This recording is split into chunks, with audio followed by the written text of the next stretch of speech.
Well, good morning, Interbet fans, and welcome to the preview for Greyville. We're on the Polytrack Wednesday, the 15th of February.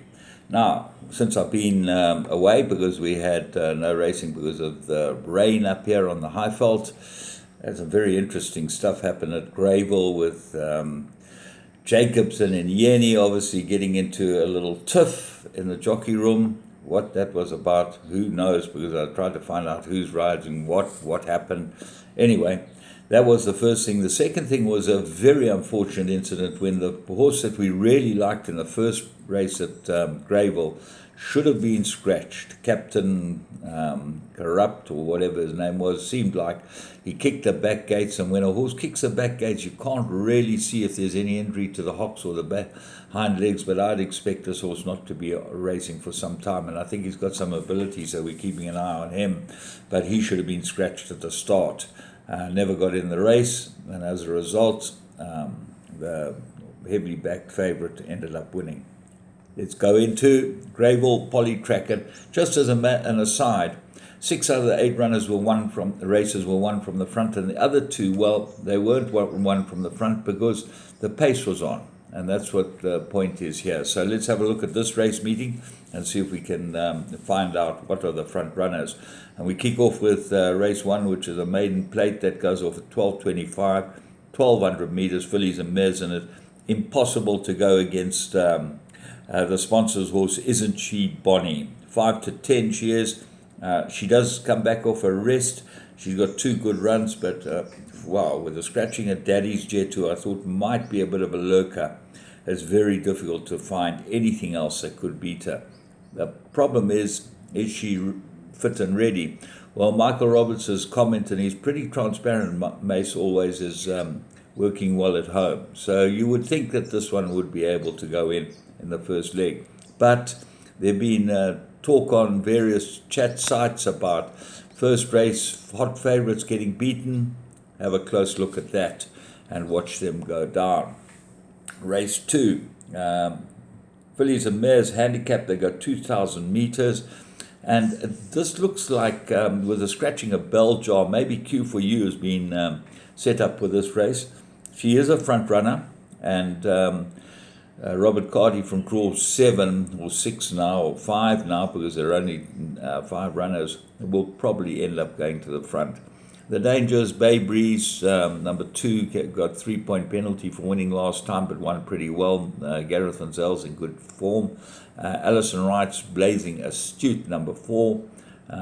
Might improve with Prentice, gets a claim. Master's Beauty runs on, so it makes it extremely complicated. So then you're left with top 10, and even that has got some sort of chance. I'm going with a whole lot of them. I think this race will all depend on how it pans out. Race 3, maiden plate fillies and mares, 1,600 meters. The find of the race is number 1, Venetian Linked. Drifted like a barge last time. I thought it had a chance, this filly, but when the Miller Stables horses drift, you know, the writing's on the wall, and that was it, this drifted. But maybe you'll find improvement over this type of trip with this filly on the Polytrack. I can't find anything to really like her, but she gives me the feeling that she'll be right there in the shake-up. 2, Mythical Tune will improve, seems to Jason Gates, he gets some type of tune out of her, but not very mythical. But to find the horse, the right horse is number 6, Kitty's Boys Girl.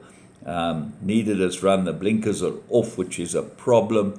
Set of the speed rating. There's lots to like about Kitty's Boy Girl. The second run is the thing that worries me. She might have needed that last run and might improve. Salient Point's got a couple of fair runs, and Trip to Nebraska's got a couple of fair runs. Billy Jacobson does not ride a Salient Point. Race 4. Merit-rated handicap fillies and mares. They go 1,600 meters.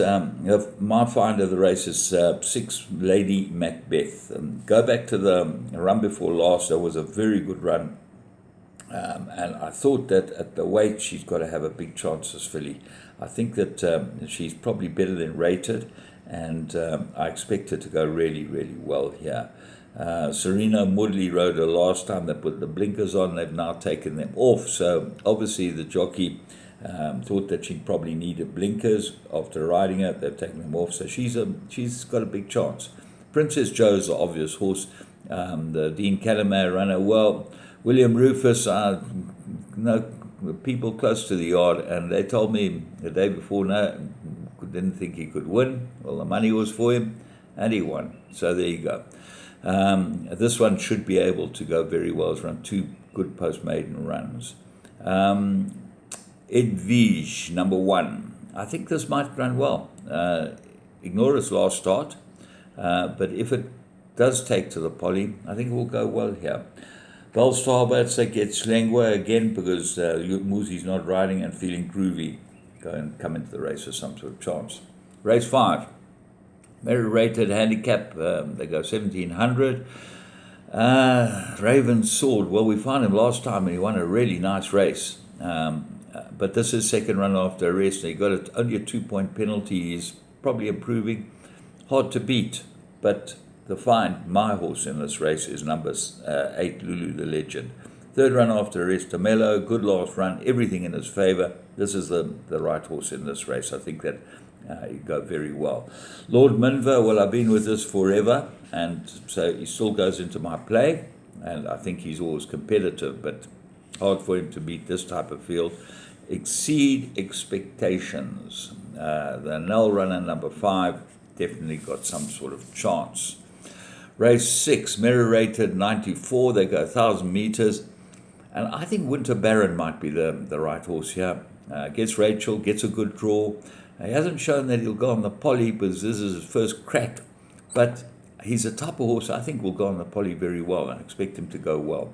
Goliath Heron's got great form, always there or thereabouts, and he's a worthy favourite. But Rulership is actually top of the boards.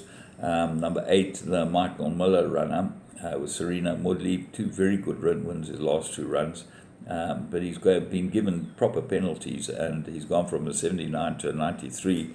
He's obviously a very nice 3-year-old, so you can't ignore his chances as well.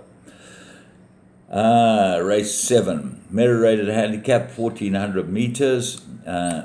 This was the most difficult race on the card, and I think we're going to get a result here. Halabros is your favourite. Keegan de Mello gets the leg up, and that's a big jockey up for Dennis Bosch. Very, very consistent form, always there or thereabouts. And de Mello might be able to get a good tune out of this horse. But have a close look at Quizmaster. I think I've liked him the last twice. He now gets Serena Mudley, which is a big up on Ngobo, who hasn't had a winner for months and months and months. So he gets a big chance, Quizmaster, and I think he'll go well. Hypocrites, I like this horse a bit. He's a front runner. He might just get a soft lead, and Sean Veal's in very good form at the moment, so he'll go well. Final Destiny, always worth including 2. Race 8, Merit rated handicap. They go 1,400 meters, and I'm going for the Michael Roberts train, number 5, Patronage. Course and distance, 4 wins, 5 places. He loves it here. Absolutely perfect for him. It's a good race for him, and expect him to go very, very well. Crested Eagle, well, Rachel's ridden at the last price. Muzi got the leg up, but Rachel's sticking obviously with her stable. I think he's got a chance. Winter Wave, second run, loves the poly. This goes into everything. Don't leave Winter Waves out. And the stable companion, Ralph the Rascal's got draw 12 to overcome, but gets a very competent Serena Mudley. He rode at the time before last. Maximus, look for big improvement as well. So those will fight it out, I would have thought, in the last race. So, okay, from me, James Goodman, back at the races. Have a great day at Greyville on the Poly.